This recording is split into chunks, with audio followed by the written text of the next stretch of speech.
Bonjour, je m'appelle Jules Romain Djirnouk, a.k.a. Bibo Romeo.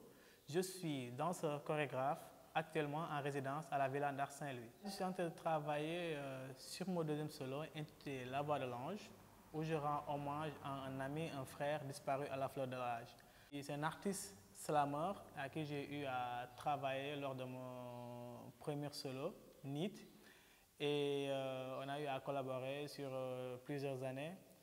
Et j'ai eu l'idée de créer la Voix de l'Ange pour lui rendre hommage parce qu'il n'a pas eu le temps de voir le résultat final.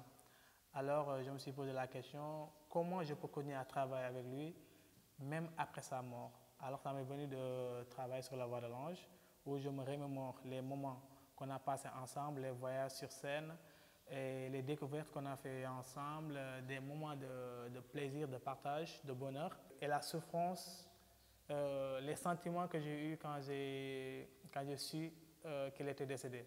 Parce qu'on devait rentrer en résidence pour le solo qu'on devait travailler. Et lui, il a écrit un texte pour ce solo dont il devait faire la déclamation. Et la dernière phrase qu'il m'a écrite, c'est « Frère, je serai toujours là quand tu auras besoin de moi ». Et il devait venir me rejoindre.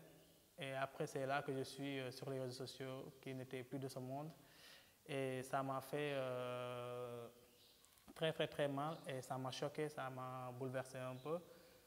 Et pour ne pas enterrer le travail qu'on a eu à faire, j'ai connu d'utiliser ses paroles, j'ai connu d'utiliser sa musique, j'ai connu d'utiliser ses textes, faire des recherches, de discuter avec des personnes qui l'ont connu pour emmener avec moi les sentiments, les ressentis et l'image que les personnes avaient eue de lui. Donc du coup, lors de mes premières recherches, j'ai eu à parler avec beaucoup de personnes qui m'ont beaucoup parlé de lui, des textes, des mots que j'utilise à travers ma danse, parce que la meilleure manière de rendre hommage étant artiste, je me suis dit pourquoi pas ne pas faire un hommage mais à travers ma danse. Exprimer mes ressentis, mes sentiments avec une danse qui est vraiment démonstrative et qui n'est pas seulement une danse émotive, mais une danse qui explose, parce qu'avec Al Farrouk, c'est un homme qui explose de joie, c'est un homme qui est gai, et à chaque fois quand il rentre dans une salle, ou à chaque fois quand il est dans un endroit, tu vois son envie de vivre, sa joie de vivre et son sourire, tout ça, il est vraiment ouf. Et pour moi, c'est ces moments, c'est ces ressentis, c'est ces images que j'ai envie de remettre sur la scène. La villa, c'est un endroit que j'aime bien. Et pourquoi j'ai choisi la villa? Parce que avec Al Farrouk, nos débuts de collaboration ont commencé ici, au niveau de l'Institut français. C'est un endroit qui est calme, où j'ai pas mal de réflexions et j'ai pas mal d'idées. Raison pour laquelle, pourquoi ne pas commencer ici? Et avec l'entourage que j'ai eu, souvent je côtoie les danseurs, je parle avec les danseurs, et ça m'aide beaucoup vraiment à avoir de la ressource pour pouvoir mener à bien ce projet. Durant ma résidence à la Villa d'Art Saint-Louis, j'ai eu à faire la médiation sur l'AFCMD, analyse fonctionnelle du corps dans le mouvement dansé. Et j'ai eu à partager avec les danseurs saint-louisiens avec qui j'ai beaucoup collaboré, avec qui j'ai beaucoup travaillé depuis leur début. Et nous, on a eu la chance d'aller voyager, faire des formations au niveau de l'École des Sables, au CND Burkina, avec la collaboration de Carlos Foundation, de Lila Green.